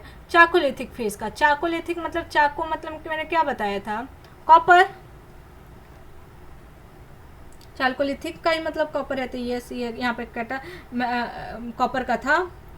अब फोर्थ आता है rice was the principal crop cultivated. नहीं, राइस प्रिंसिपल क्रॉप नहीं थी, यहाँ पे एकदम डोमिनेट एग्रीकल्चर के रूप में आइडेंटिफाई नहीं किया गया इसको, ठीक है। तो ये एलिमिनेट कर दो, आपका बना 1 2 एंड 3। ये भी क्वेश्चन हो गया। अब आते हैं क्वेश्चन 22 में। कंसीडर द फॉलोइंग स्टेटमेंट, सभा was mainly a body of elders. चाहिए, अब ये क्वेश्चन आ गया, इसको ट्राई करिए आंसर करने का। सभा was mainly associated, mainly a body of elders, yes. सभा अर्ली वैदिक सोसाइटी में सभा एक इम्पॉर्टेंट असेंबली थी, इसको जनरली एल्डर और इम्पॉर्टेंट मेंबर की असेंबली के रूप में समझा जाता है, ठीक है। सेकेंड, समिति was a popular tribal assembly, yes. समिति को जनरली ब्रॉडर और मोर पॉपुलर ट्राइबल असेंबली माना जाता है, यानी सभा का कंप्रेशन में इसका करेक्टर रिलेटिवली मोर पॉपुलर और वाइडर था, ठीक है। अब होता है विधाता। विधाता को ये गलत है, was associated only with religious ritual, तो ऐसा नहीं है। विधाता अर्ली वैदिक पीरियड की एक इम्पॉर्टेंट इंस्टीट्यूशन थी। इसका एसोसिएशन रिलीजियस एक्टिविटी के साथ था, बट इसका रोल सिर्फ रिलीजियस रिचुअल तक लिमिटेड नहीं था। विधाता का एसोसिएटेड को broader social and communal activities के कॉन्टेक्स्ट में भी देखा जाता है, ठीक है। ये ओनली जो लिख दिया है इसके वजह से मामला ये फंसा दिया है, तो 1 and 2। अब आते हैं question 23। With reference to Ashokan inscription consider the following. ये भी हमने किया है क्या? नहीं किया। बहुत मेहनत से हमने क्वेश्चन फ्रेम किया है, प्लीज़ इसको ध्यान से आप लोग करिए, ध्यान से समझिए। Major rock edict mention the Kalinga war, yes, अभी हमने इसके पहले इसको डिस्कस किया था ना नंबर को। Minor rock edict first mention Ashoka conversion to Buddhism, बताओ पहला था क्या? यस, ये भी आपका सही है। इसमें अशोका अपने पर्सनल एसोसिएशंस विद बुद्धिज्म के बारे में इंफॉर्मेशन देते हैं, ठीक है। अब स्टेटमेंट थर्ड को देखते हैं। Pillar addict is the longest pillar addict, हाँ। इसमें अशोका का धम्म रिलेटेड मेजर, वेलफेयर एक्टिविटीज़ और एडमिनिस्ट्रेशन के ब्रॉडर एस्पेक्ट का डिस्कशन मिलता है। तो हमारा क्या हो जाएगा? 1 2 and 3।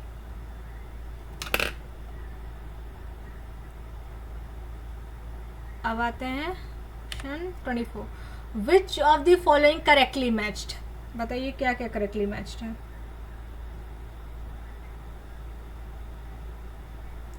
आर्यभट्ट, आर्यभट्टिया, हाँ, ये नाम सही लग रहा है, इसमें सोचने ही वाली बात नहीं थी। विरामीर्य बृहत संहिता, बताओ, ये भी सही है। विरामीर्य एक फेमस एस्ट्रोनॉमर और स्कॉलर थे, एस्ट्रोनॉमर थे ये, ठीक है, तो ये भी सही है, ठीक है। अब है विशाखा दत्ता मुद्रा रक्षा, ये अभी हमने कुछ देर पहले ये सॉल्व किया है, ये भी हमारा सही है। अब आते हैं कालिदास कृत्या जूनिया, नहीं, कृत्या जूनिया इनसे एसोसिएटेड नहीं है कालिदास से, बल्कि कृत्या जूनिया का लिख लो आप भरवी, ठीक है। कालिदास के आपके कालिदास के अगर वर्क पे आप आओ तो कालिदास के वर्क पे आपको मिल जाएगा मेघ दत्ता, फिर रघु वंशा, फिर आपको मिल जाएगा कुमारा संभवा, ठीक है। तो ये कुछ कालिदास के वर्क हैं और ये कृत्या जूनिया भरवी से एसोसिएटेड है, ठीक है। अब आते हैं अपने क्वेश्चन 25 पे। कंसीडर द फॉलोइंग पेयर्स, फिर यहाँ पे कंसीडर करना है।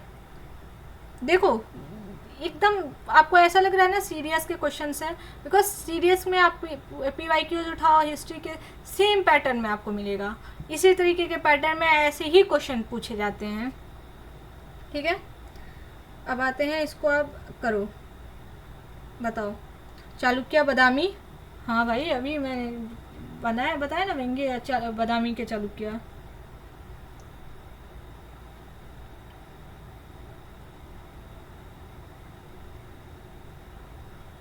ये बादामी आता है या फिर इसको एक और वर्ड लिखा आता है वटापी। ठीक है, ये दोनों एक ही है, बादामी या वटापी। ठीक, तो बादामी के चालुक्य, यस ये करेक्टेड पेयर है। पल्लवास कांचीपुरम, हाँ कांचीपुरम यानी कांची पल्लवा रूलर का मेजर पॉलिटिकल और कल्चर सेंटर था। ठीक है, यहीं पर फेमस जो सोर टेम्पल और कैलाश नाथा टेम्पल है ना, वो यहीं पे आर्कियोलॉजिकल साइट हैं, इम्पॉर्टेंट है इनके लिए। कांचीपुरम। राष्ट्रकुतास मन्याखेता, ये भी सही है, इसको मन्यखेता भी आता है और मल खेड़ भी आता है। ठीक है, कर्नाटक रीजन में राष्ट्रकूता का फेमस रूलर अमोघ वर्षा जो फर्स्ट थे उन्हीं से एसोसिएटेड है ये। ठीक है,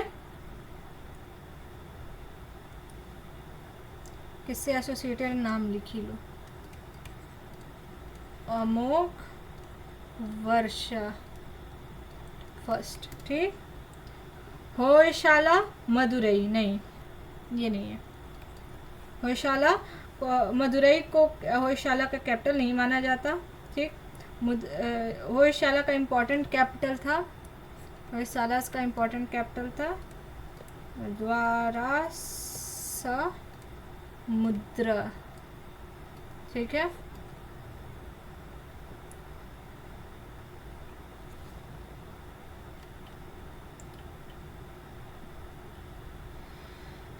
तो ये भी हमारा क्वेश्चन हो गया। तो हमारा कितना सही है, 1 2 3, तो 1 2 and 3। ठीक, अब आते हैं क्वेश्चन 26 पे। Which one of the following ruler introduce the token currency. Token currency किसने इंट्रोड्यूस किया है, इसका वन वर्ड आंसर है। टोकन करेंसी सबसे पहले सुनो, नॉर्मली क्वाइन में प्रीशियस मेटल स्पेशली गोल्ड या सिल्वर का इम्पॉर्टेंट रोल होता था, लेकिन मोहम्मद बिन तुगलक ने एक एक्सपेरिमेंट किया, उसने टोकन करेंसी इंट्रोड्यूस किया। इसका बेसिक आइडिया था लेस वैल्यूएबल मेटल को क्वाइंस को हायर वैल्यू क्वाइंस करेंसी के रूप में कैलकुलेट करना। ठीक है, उसने मेनली कॉपर, ब्रास और टोकन क्वाइंस इंट्रोड्यूस किए जिसकी वैल्यू सिल्वर टंका से के इक्विवेलेंट रखी गई। ठीक है, तो इसका मैंने अभी स्टार्ट पहले ये किया था, इसका कौन था, मोहम्मद बिन तुगलक। अब आता है क्वेश्चन 27 पे। Consider the following statement, again इसको ध्यान से पढ़िए आप लोग।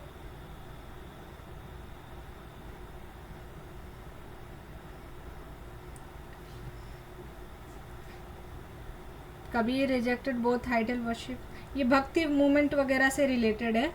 तो देखो, Kabir rejected both idol worship and caste distinction. Yes, Kabir nirguna bhakti tradition से एसोसिएटेड है, ये निर्गुण भक्ति ट्रेडिशन से एसोसिएटेड है। ठीक है, तो इन्होंने इसको किया था।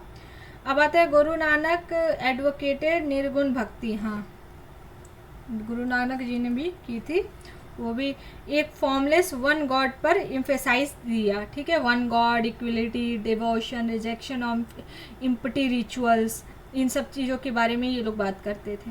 अब आता है Chaitanya Mahaprabhu priest devotions to Krishna. हाँ, चैतन्य महाप्रभु का आप लोग देखते होंगे इस्कॉन वगैरह में अक्सर इनका आता है चैतन्य महाप्रभु का, ये कृष्णा भक्ति से एम्फेसाइज्ड है। तो हमारा क्या सही है, 1 2 3 2 3। ठीक है, अब आता है question 28। Arrange the following chronology order, again arrange करना है, इसको अरेंज करिए। रेगुलेटिंग एक्ट कब आया था, 1773 में ये ब्रिटिश पार्लियामेंट का इम्पॉर्टेंट स्टेप था ईस्ट इंडिया कंपनी के अफेयर को रेगुलेट करने के लिए। इस एक्ट के थ्रू बंगाल के गवर्नर को गवर्नर जनरल ऑफ बंगाल बनाया गया। वार्निंग हेस्टिंग को first governor general of Bengal बना। कलकत्ता में सुप्रीम कोर्ट इस्टेब्लिश करने का प्रोविंस किया गया। ठीक है, तो 1773। पिट्स इंडिया एक्ट, ये आपका था 1784। यह एक्ट ईस्ट इंडिया कंपनी के अफेयर पर ब्रिटिश गवर्नमेंट का कंट्रोल और स्ट्रेंथन करता है। ठीक है, तो ये बाकी तो ये लिखा ही हुआ चार्टर्ड एक्ट, और ये चार्टर एक्ट 1833। 1830 में क्या हुआ था, ये 1813 में ये ईस्ट इंडिया कंपनी मोनोपोली को फर्दर मॉडिफाई करता है। इस एक्ट के कॉन्टेक्स्ट में इम्पॉर्टेंट पॉइंट है कि company trade monopoly largely ended हुई, but tea and China trade पर मोनोपोली कंटिन्यू थी। 1833 में जो था, इसमें गवर्नर जनरल ऑफ बंगाल को गवर्नर जनरल ऑफ इंडिया बनाया गया। कंपनी को कमर्शियल चार्टर पर्टिकुलरली इंड हो गया था। ठीक है, लॉ कमीशन को प्रोविंस किया गया। तो क्रोनोलॉजी समझ में आ गई। 73 1 2 4 यही था ना, 1 2 3 4 sorry 1 2 3 4।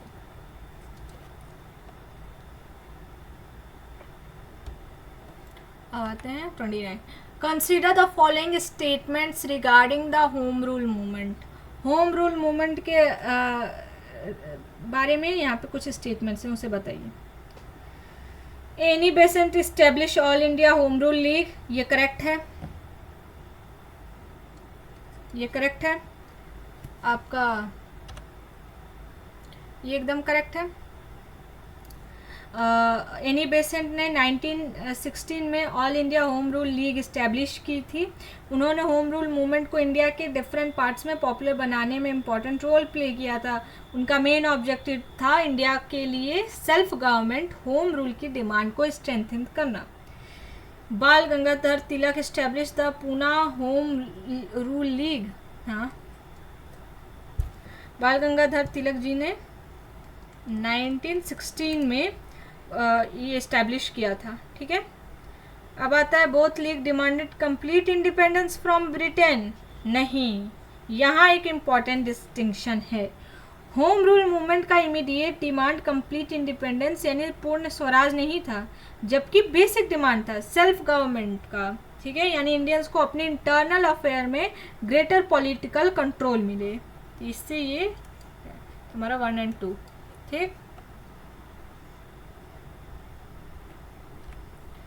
Question 30। Consider the following pairs. Again pairs है। अब तो हमने इसमें से लार्जली कई चीज़ें ऑलरेडी डिस्कस कर ली है, इसको तो आप बता ही लोगे। बताओ। इलाहाबाद इंस्क्रिप्शन, समुद्रगुप्त, हाँ वही वाला है। क्या क्या प्रयाग प्रशस्ति ही है। इलाहाबाद पिलर इंस्क्रिप्शन को ही प्रयाग प्रशस्ति कहते हैं। अहोल इंस्क्रिप्शन, अच्छा इसको दिया कौन था, इसको लिखा था हरि सेन ने। ठीक, जो कोर्ट पोएट थे समुद्रगुप्त के, तो ये बात याद रखना। अहोल को पुलकेशिन, यस ये अभी हमने कुछ देर पहले डिस्कस किया है। रवि कीर्ति थे, कौन लिखा है, रवि कीर्ति, जो कौन थे, पुलकेशिन सेकंड के कोर्ट पोएट थे। फिर आता है ऑप्शन थर्ड, हथीगुम्बा इंस्क्रिप्शन उड़ीसा के उदयगिरी केव के कॉन्टेक्स्ट में इम्पोर्टेंट है। ठीक है, और ये भी कहाँ गया, हाँ करावेला का ही है। ठीक है, करावेला के जो कि कौन थे, ये कौन थे, रूलर थे आपके कलिंगा के, इन्हीं से एसोसिएटेड है। ठीक है, लास्ट में जूनागढ़ इंस्क्रिप्शन रुद्र दमन, हाँ ये भी सही है, ये भी सही है। रुद्र दमन द वेस्टर्न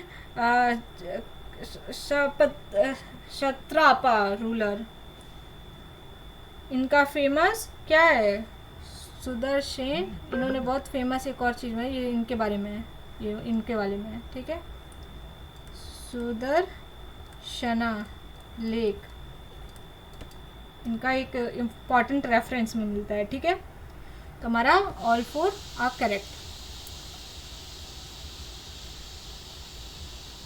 अब आते हैं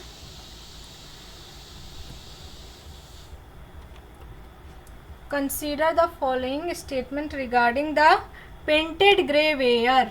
अगेन पेंटेड ग्रे वेयर से क्वेश्चन आ गया, थोड़ा सा डिफरेंस है, बताओ, try to answer it.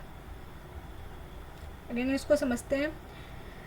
It is generally associated with the later Vedic period. हाँ, अभी हमने पहले ही डिस्कस किया था, एसोसिएटेड है। गंगा यमुना द्वाब, हाँ। और क्या याद किया था? आयरन, हाँ, हमने वर्ड्स याद किए थे ना। और क्या याद किया था हमने? It immediately succeeded the northern black polished ware culture. No, यहाँ क्रोनोलॉजी डिफरेंट है। PGW और नॉर्दर्न पॉलिश्ड वेयर को डिफरेंट आर्कियोलॉजी में ट्रेडिशन में ओवरलैप हुआ है, ठीक है। तो ये अर्ली में था, PGW अर्ली में था, और NBPW लेटर में आता है, तो ये रॉन्ग है। तुम्हारा 3 स्टेटमेंट सही है।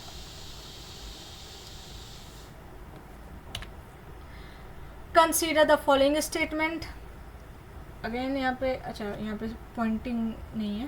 पहला पॉइंट ये है, सेकेंड ये है, थर्ड ये है, और फोर्थ ये है, ठीक है। इसको बताइए।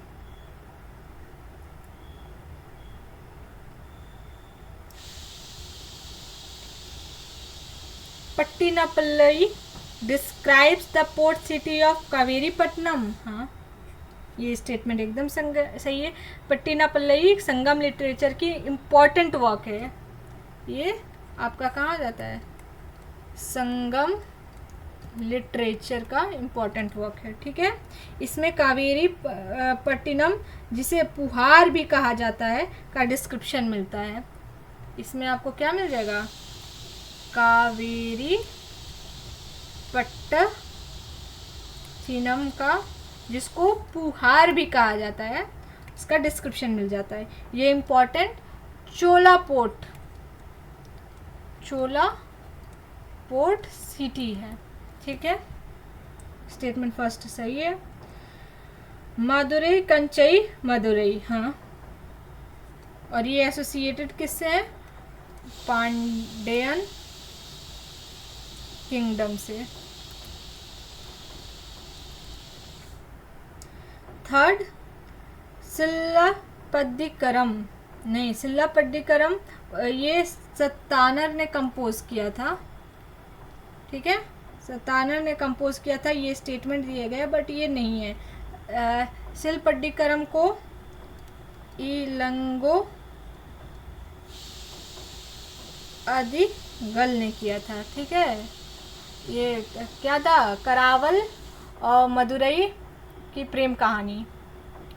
करावल था, मदुरई थे, और इसी का ही, जैसे ये मूवी है, मूवी समझो, इसमें 3 लव ट्रायंगल आते हैं।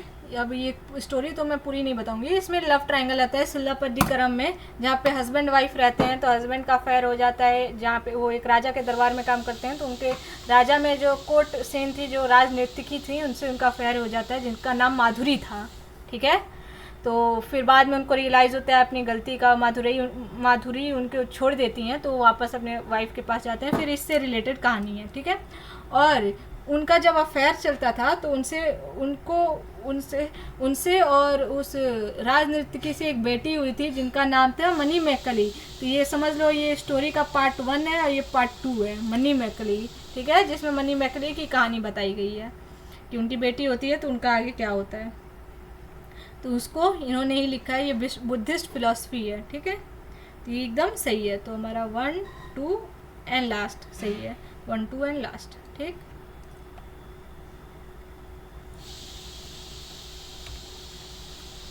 अब आता है which of the following official were directly concerned with agriculture and land administration.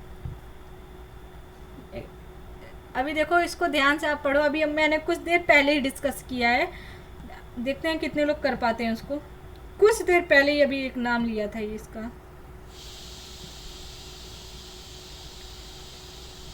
इसका। सबसे पहले तो ये सीता दीक्षा, जिसका मैंने अभी बताया भी था। गुप्ता दीक्षा एग्रीकल्चर से रिलेटेड है। समर्था नहीं है। गोपा से है। गोपा लोकल एडमिनिस्ट्रेशन स्ट्रक्चर का पार्ट था। इसका रोल पर्टिकुलर विलेज और हाउस होल्ड की रिकॉर्ड या अकाउंटिंग से रिलेटेड था, तो ये था। रजुका है कि नहीं बताओ? रजुका भी है। इसका रिलेशन मिलता है आपका लैंड एडमिनिस्ट्रेशन से, ठीक है। तो लैंड एडमिनिस्ट्रेशन से हो गया, ये भी हो गया और ये भी। तो हमारा 1 3 4।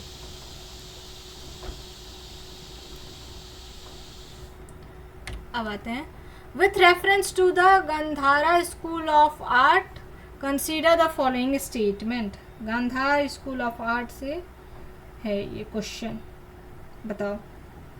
It show strong Hellenistic influence. हाँ, आपको हेलिस्टिक इन्फ्लुएंस या फिर कह लो ग्रीसो रोमन इम्पैक्ट इन्फ्लुएंस, ठीक है। गांधार रीजन एंशियंट टाइम में north western India subcontinent में था, जहाँ डिफरेंट कल्चर का इंटरेक्शन हुआ। अलेक्जेंडर की इन्वेजन के बाद नॉर्थ वेस्ट में हेलिस्टिक कल्चर इन्फ्लुएंस डेवलप हुआ। इसके बैकग्राउंड में गांधारा आर्ट में कुछ फीचर्स नोटिसबल हुए, ठीक है, जैसे wavy hair, detail drapery, realistic human anatomy, muscular body structure, इस टाइप के, ठीक है। ग्रीसो बुद्धिस्ट आर्ट भी कह सकते हैं। अब statement Buddha was generally depicted in human form. हाँ, बुद्धा को ऑफन एनिकॉर्निक सिंबल के थ्रू रिप्रेजेंट किया जाता है, यानी एम्प्टी थ्रोन, बोधि ट्री हो गया, फुटप्रिंट हो गया, धर्म चक्र हो गया, इससे किया जाता है। ह्यूमन रिप्रेजेंटेशन है, ठीक है। It mainly used blue cyst stone. हाँ, गांधारा रीजन में लोकली अवेलेबल ग्रे या ब्लू ग्रे सिस्ट है, वहाँ पे लोकली अवेलेबल है, ठीक है। तो गांधारा स्कल्पचर में स्टोन के अपीयरेंस जनरली डार्क ग्रे या ब्लूइश ग्रे टोन में हो सकते हैं, ठीक है।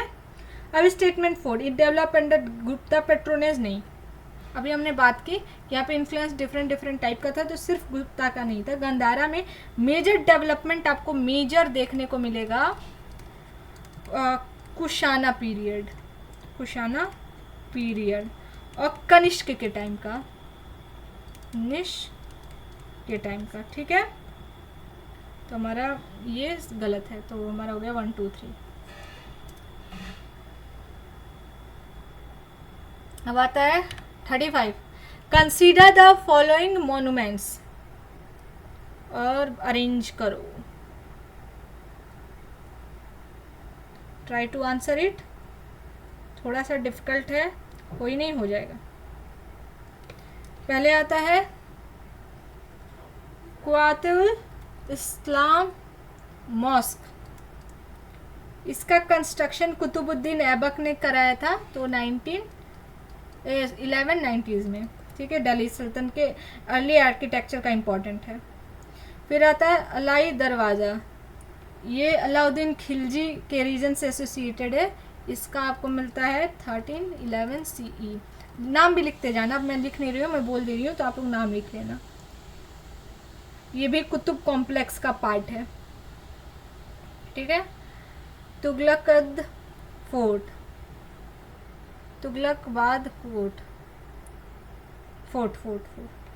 इसका गयासुद्दीन तुगलक से एसोसिएटेड है। ये मेनली आपको मिलेगा 1321 से 1325 CE, ठीक है।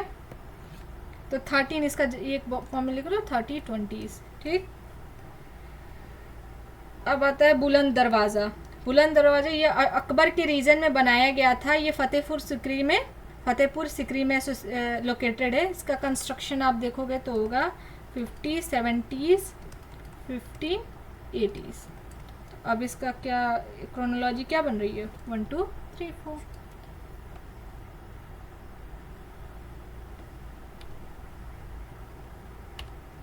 Consider the following statement regarding Todermal revenue system. Todermal revenue system में important word Todermal. It was known as the Jeft system. Todarmal की रेवेन्यू असेसमेंट सिस्टम को ब्रॉडली जेप्ट सिस्टम के नाम से भी जाना जाता है। ठीक है, इस सिस्टम में लैंड को मेजर किया जाता था और उसकी प्रोडक्टिविटी के बेसिस पर रेवेन्यू असेसमेंट किया जाता था। अकबर के रीजन में इस सिस्टम को सिस्टमेटिकली ऑर्गेनाइज किया गया, टोडरमल से जेप्ट। ठीक है, ये 2 वर्ड याद हो गया। Land was measured using the लाहिजाज। हाँ, लाहिजाज, अकबर ने अपने रीजन में लाही एरा यानी कैलेंडर इंट्रोड्यूस किया था और स्टैंडर्डाइज मेजरमेंट के कॉन्टेक्स्ट में लाहिजाग का यूज़ हुआ। लैंड मेजरमेंट रेवेन्यू असेसमेंट का इम्पॉर्टेंट पार्ट था। ठीक है, ये भी सही वर्ड आप ध्यान देते रहना। थर्ड स्टेटमेंट, यहाँ 10 ईयर एवरेज को रिमेंबर करना। जेप्ट सिस्टम में असेसमेंट के लिए प्रीवियस 10 ईयर्स के एवरेज प्रोड्यूस और प्राइस को कंसीडर किया गया। इसके एनुअल फ्लक्चुएशन को बैलेंस करने में हेल्प मिलती थी। अगर इसकी एक साल प्रोडक्शन बहुत लो हो गया हो तो उस एक साल के बेसिस पर रेवेन्यू डिसाइड नहीं होता था, instead long period average consider किया गया था। तो ये भी सही है। Revenue are generally fixed in cash. Yes, Zabt system में revenue assessment generally cash term में किया जाता था, यानी स्टेट के डिमांड प्रोड्यूस के फिजिकल शेयर के फॉर्म में नहीं बल्कि जनरल मॉनिटरी असेसमेंट के फॉर्म में डिटरमाइन किया जाता था। ठीक है, हमारा हो गया 1 2 3 4 ये वाला। Consider the following leaders. अब इनको करके मैच करना है। ठीक है, क्या होगा इसमें? कुंवर सिंह बिहार के इम्पोर्टेंट लीडर थे, जगदीशपुर बिहार से, तो फर्स्ट वाला सही है। फिर सेकंड को आप खान बहादुर खान रोहिलखंड से। फिर आप देखो आपका बेगम हजरत महल मिल जाएंगी अवध से, और रानी लक्ष्मीबाई झांसी से। तो आपका ये वाला सही है, ऑप्शन ए। अब आता है question 38, which of the following event occurred before the formation of the Indian National Congress. कुछ देर पहले अभी हमने इसको भी डिस्कस किया है, try to answer it. Albert bill controversy, ये कंट्रोवर्सी 1883 में हुई थी। तो एल्बर्ट बिल को लॉर्ड रिपन के टेन्योर में इंट्रोड्यूस किया गया था। इसका बेसिक इशू इंडियन जजेस को यूरोपियन ब्रिटिश सब्जेक्ट पर जुडिक्शन देना था। ठीक है, तो स्टेटमेंट फर्स्ट सही है, ये तो हुआ था भाई 1883 में। सेकेंड को देखो, इंडियन एसोसिएशन की फाउंडेशन 1876 में हुई थी। इसका मेजर लीडर में सुरेंद्र नाथ बनर्जी और आनंद मोहन बोस जी थे। तो ये भी स्टेटमेंट सही है। पूना सार्वजनिक सभा, ये भी सही है। पूना सार्वजनिक सभा हुई थी 1870 में। ये वेस्टर्न इंडिया की इम्पोर्टेंट अर्ली पॉलिटिकल एसोसिएशन में से एक है। लेटर इंडियन नेशनलिज्म के डेवलपमेंट में इन अर्ली एसोसिएशन का इम्पोर्टेंट रोल रहा। ठीक है, तो ये भी सही है। अब आता है बॉम्बे प्रेसिडेंसी एसोसिएशन, ये 1885 में। तो ये भी स्टेटमेंट क्या है, सही है कि गलत है? ये गलत है। ये 1885 में एस्टेब्लिश हुई थी। इंपॉर्टेंट लीडर कौन थे इनके? फिरोज शाह मेहता, केटी तेलंग, बदरुद्दीन तैयब जी। ठीक है, तो यहाँ पे आई और 1885 में ये था, और 1885 में ये हुआ था। और बॉम्बे प्रेसिडेंसी एसोसिएशन भी 1885 में फॉर्म हुई। यानी क्वेश्चन पूछा क्या गया है, बिफोर, तो बिफोर तो ये है नहीं, ये भी फॉर्म हुई थी 1885 में ही। तो ये स्टेटमेंट गलत हुआ। तो 1 2 3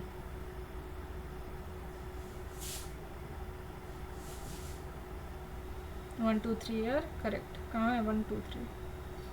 अच्छा, ऑप्शन ही नहीं है इसमें। इसको ऐसे कर दो 1 2 3।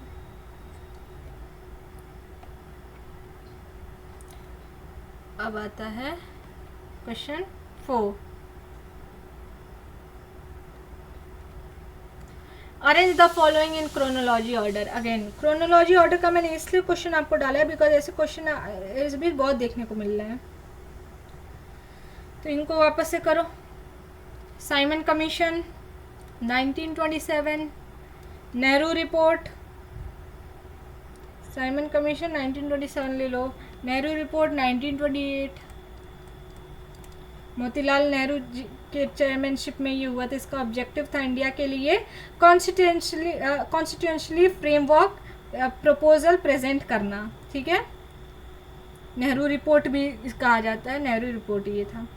फिर आता है थर्ड से लाहौर सेशन ऑफ कांग्रेस, दिसंबर में हुआ था ये 1929 में, और इसकी प्रेसिडेंसी की थी जवाहरलाल नेहरू जी ने, ठीक है।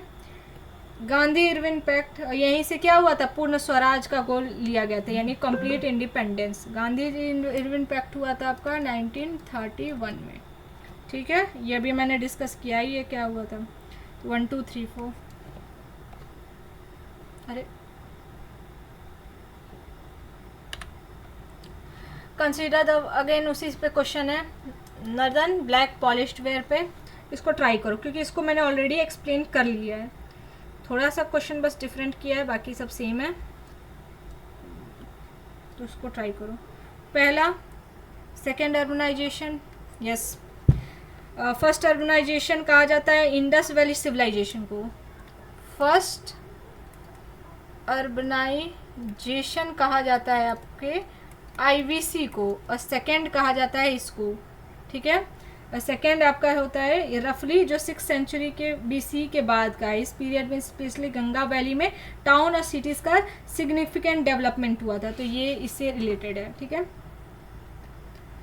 इट फ्लरिश मेनली, अभी मैंने बताया, हाँ 22nd सेंचुरी बीसी और 6th century BC. It was confined only to the Gangetic plain, no not only confined, it was characteristic high in black, हाँ ये सही है। तो आपका क्या हो जाएगा, 1 2 3 स्टेटमेंट सही।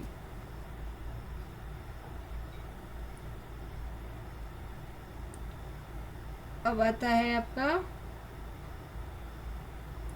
42।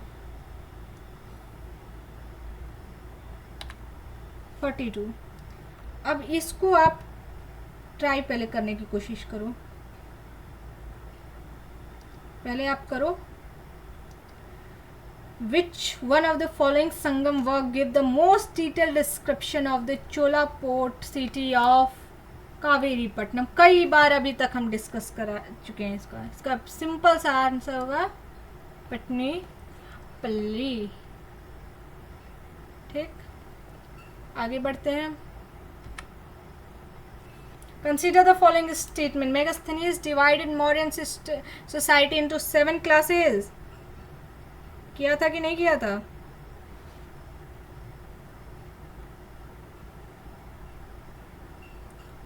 रुको ये, हाँ बोलते बोलते मुंह थक गया। हाँ कहाँ है, हाँ पहला, मेगास्थनीज ने अपनी बुक इंडिका में इंडियन सोसाइटी को 7 ग्रुप में या क्लासेस में डिवाइड किया है, सही बात है। Megasthenes mention slavery similar to Greece in India, no, ये स्टेटमेंट एकदम गलत है। मेगास्थनीज ने इंडियन सोसाइटी में स्लेवरी को के ग्रीक टाइप सिस्टम को डिस्क्राइब नहीं किया है, इसलिए ये स्टेटमेंट क्या है, गलत है।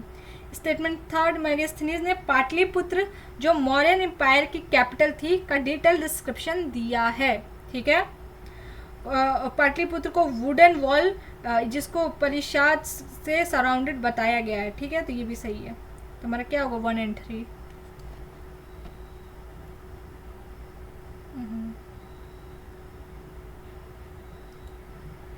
अब आता है 44, कुछ क्वेश्चंस और बचे हैं। ये भी तो अभी हमने कई बार डिस्कस कर लिया इसको। Consider the following temple, shore temple, Kailasanatha temple, Vaikuntha पल्लवी। दिस मोन्यूमेंट्स बिलोंग्स टू, बताओ, शोर कैलाश, 2 आ गए हैं। शोर पल्लवास है, ये भी पल्लवास, ये सारे किससे होंगे, पल्लवास। और किसके अंडर में, ये शोर किसके अंडर में था, नरसिम्हा वर्मन सेकेंड, जिनको हम ऑल्सो राजा सिम्हा के नाम से जानते हैं। ठीक, अब आता है question 45, arrange the following chronology. ये तो बहुत इजी है, क्रोनोलॉजी में अरेंज करना है। पहले बताओ कौन आया।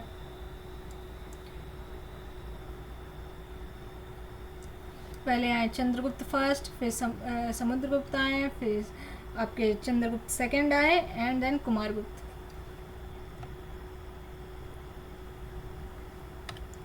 Which one among the following sultan introduced the practice of branding horse यानी दाग एंड मेंटेनिंग डिस्क्रिप्टिव रोल यानी चेहरा। ये दाग और चेहरा एक साथ वर्ड ये आता है क्वेश्चन अक्सर, दाग और चेहरा का। दाग सिस्टम क्या था? दाग का मतलब था हॉर्सेस की ब्रांडिंग, यानी हॉर्स पर एक ऑफिशियल मार्क लगाया जाता था। ठीक है, इसका मेन पर्पस था फेक या इंफीरियर हॉर्सेस को आर्मी में यूज़ होने से रोकना और मिलिट्री एडमिनिस्ट्रेशन में करप्शन को कंट्रोल करना। और चेरा सिस्टम क्या था? चेरा का मतलब था सोल्जर्स को डिस्क्रिप्टिव रोल या रिकॉर्ड मेंटेन करना। इसमें सोल्जर्स की आइडेंटिफिकेशन और डिटेल्स रिकॉर्ड की जाती थी। ठीक है, तो इसको किसने किया था? अलाउद्दीन खिलजी ने किया था।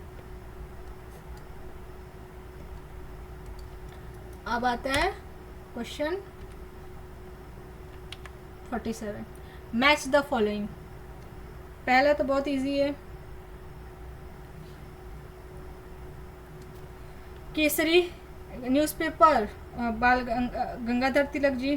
केसरी इंपॉर्टेंट है, केसरी और मराठी न्यूज़पेपर ये इन्हीं से रिलेटेड। ठीक है, बंगाली सुरेंद्रनाथ बनर्जी, ये सही। इंग्लिश न्यूज़ लैंग्वेज न्यूज़पेपर था और नेशनलिस्ट पॉलिटिकल ओपिनियन को एक्सप्रेस करने का इम्पॉर्टेंट प्लेटफॉर्म था। Young India, Mahatma Gandhi. Young India एक इंग्लिश वीकली जर्नल था जो महात्मा गांधी से स्ट्रांगली एसोसिएटेड था। गांधी जी ने इस जर्नल के through national movement, political issue और सत्याग्रह का आइडिया को कम्युनिकेट किया था। न्यू इंडिया, एनी बेसेंट, ये हमने अभी डिस्कस किया था। एनी बेसेंट ने इस न्यूज़पेपर के थ्रू होम रूल और इंडियन पॉलिटिकल राइट को सपोर्ट में स्ट्रॉन्ग नेशनलिस्ट व्यू एक्सप्रेस किया था। तो ऑल 4।